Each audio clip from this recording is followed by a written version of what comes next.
এক বিশাল লোহার দানব পুরোপুরি ডুবে আছে সমুদ্রের গভীরে। কোনো জানালা নেই, সূর্যের আলো নেই, চারপাশে অন্ধকার, আর এর ভিতরে মানুষ মাসের পর মাস বেঁচে আছে। এটা আদৌ কিভাবে সম্ভব? এটা কি কখনো ভেবেছেন এই সাবমেরিন আসলে কিভাবে চলে? ভেতরে বাতাস আসে কোথা থেকে? খাবারই বা মজুদ থাকে কেমন করে? চলুন তাহলে আজ ডুবে যাই সাবমেরিনের রহস্যের জগতে।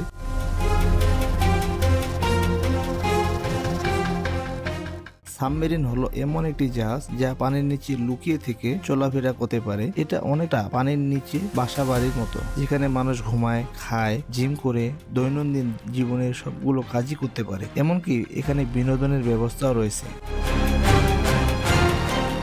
প্রথম দিকে সাবমেরিন গুলো ছিল ছোট আকারে, কাঠ বা লোহা দিয়ে বানানো, কিন্তু আজকের আধুনিক সাবমেরিন গুলো হলো বিশাল স্টিলের দানব। এক একটা সাবমেরিন ওজন হতে পারে কয়েক হাজার টন পর্যন্ত।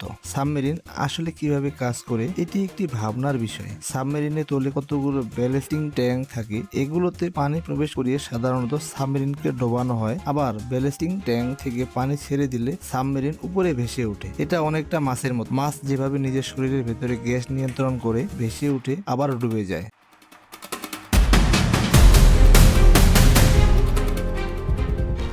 সাবমেরিনের ভিতরে অক্সিজেনের জন্য জেনারেটর থাকে, যা পানির অণু ভেঙে অক্সিজেন তৈরি করে। এছাড়াও কার্বন ডাই অক্সাইড ফিল্টার দিয়ে বাতাসকে পরিষ্কার রাখা হয়। সাবমেরিনে থাকে ডেস্টিলেশন ওয়াটার প্ল্যান্ট, যা দিয়ে প্রতিদিন প্রায় 20 থেকে 40 হাজার গ্যালন সমুদ্রের পানি থেকে লবণ আলাদা করে পানি বিশুদ্ধ করা হয়। এবার আসি খাবারের প্রসঙ্গে। সাবমেরিন সাধারণত 3 থেকে 6 মাসের জন্য মিশনে যায়। এর জন্য তারা পর্যাপ্ত খাবার মজুত করে নিয়ে যান। সাবমেরিনে প্রতিটি ইঞ্চি জায়গাতে শুকনো খাবার, ক্যানজাত খাবার, সবজি এবং ফ্রিজিং করা মাংস স্টক করে রাখা হয়। খাবারের শিডিউল এমন ভাবে রাখা হয় যেন একই খাবার একই সাথে বারবার না পড়ে। আরেকটি বিষয় হলো সাবমেরিনে একদল দক্ষ শেফ থাকে, কিন্তু তারপরও প্রতিটি নাবিক খাবার তৈরি করতে সক্ষম। কিন্তু সমস্যা হলো মাসখানেক যেতে না যেতেই ফ্রিজজাত খাবার ফুরিয়ে আসে। তাই এরপরের বাকিটা সময় শুকনো খাবার এবং ক্যানজাত খাবার দিয়ে কাটাতে হয়। তবে আরেকটি বিষয় হলো সাবমেরিনে রান্নার কাজ 24 ঘন্টায় চলতে থাকে। এর কারণ হলো রান্নার ঘরটা অত্যন্ত ছোট, তাই অল্প অল্প করে রান্না করতে হয় আর শিডিউল করে খাবার পরিবেশনও করা হয়।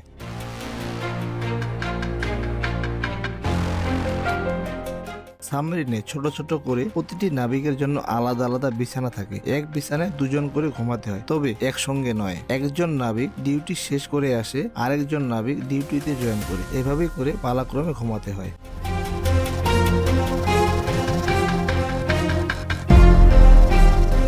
বিছানাগুলো তাক তাক আকারে সাজানো থাকে, যেমনটা দেখি আমরা ট্রেনে, কিন্তু বিছানার পাশে সামান্য পর্দা টানানো থাকে যেন কিছুটা প্রাইভেসিও পাওয়া যায়। বাইরের দুনিয়ার আলো দেখা যায় না, তাই ভেতরে থাকা আলো দিয়ে দিন রাতের সময়সূচি পার্থক্য বোঝা যায় না। কিন্তু পুরো 3 থেকে 6 মাস সূর্য না দেখে থাকা সহজ কাজ নয়। তাই কখনো কখনো তারা সিনেমা দেখে, বই পড়ে বা গেম খেলে মানসিকভাবে চাঙ্গা থাকার জন্য। সব থেকে বড় চ্যালেঞ্জের কথা ওঠে তখন, যখন বাথরুম আর আবর্জনা ফেলার কথা আসে। সাবমেরিনে থাকে বিশেষ এক ধরনের টয়লেট, যে টয়লেটটা আমরা বিমানের মধ্যে দেখতে পাই। আর সাবমেরিনের বজ্র জমা হয় বিশেষ এক ধরনের ট্যাঙ্কে, আর নিয়ম মেনে সমুদ্রে এগুলোকে ফেলতে হয়, তবে তীর থেকে 3 থেকে 4 কিলোমিটার দূরে।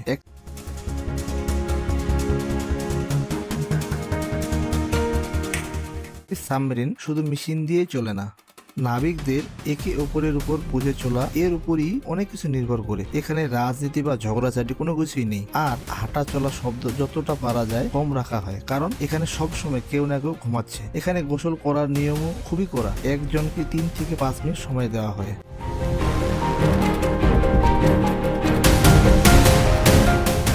এখন অনেকের মাথায় একটা প্রশ্ন আসতে পারে যে সমুদ্রের নিচে তো ধূসর অন্ধকার, তাহলে সাবমেরিন কিভাবে রাস্তা বোঝে যে সামনে কিছু আছে কিনা? উত্তর হলো সাবমেরিন চলার সময় শব্দ তরঙ্গ ব্যবহার করে, যাকে বলা হয় সোনার। শব্দ তরঙ্গ ব্যবহার করে বোঝা যায় যে সামনে, পিছনে বা আশেপাশে কিছু আছে কিনা। এছাড়াও এখন অত্যাধুনিক প্রযুক্তি, কম্পিউটার কন্ট্রোল সেন্টার, জিপিএস এবং স্যাটেলাইটের মাধ্যমে যোগাযোগ ব্যবস্থা ব্যবহার করা হয়। সাবমেরিন শুধু যুদ্ধের নজরদারি, তথ্য সংগ্রহ আর দেশের সুরক্ষার জন্যই নয়, এখন ব্যবহার করা হচ্ছে গবেষণা, গভীর সমুদ্রের অনুসন্ধানে, এমনকি উদ্ধার অভিযান। বিজ্ঞানীরা সাবমেরিনে করে সমুদ্রের গভীরে জীব বৈচিত্র্য খুঁজে বের করেন। তবে সাবমেরিন যেহেতু গভীর সমুদ্রের নিচে থাকে, তাই যে কোনো বিপদ যে কোনো সময় আসতে পারে। ছোট একটি ভুল সকল নাবিকের জীবন হুমকির মুখে পড়তে পারে। তাই সাবমেরিনে থাকা সকল নাবিক উচ্চ ট্রেনিং প্রাপ্ত হয় এবং সাবমেরিনে থাকা অবস্থায় সবসময় প্রস্তুত থাকে যে কোনো সমস্যা মোকাবেলা করার জন্য।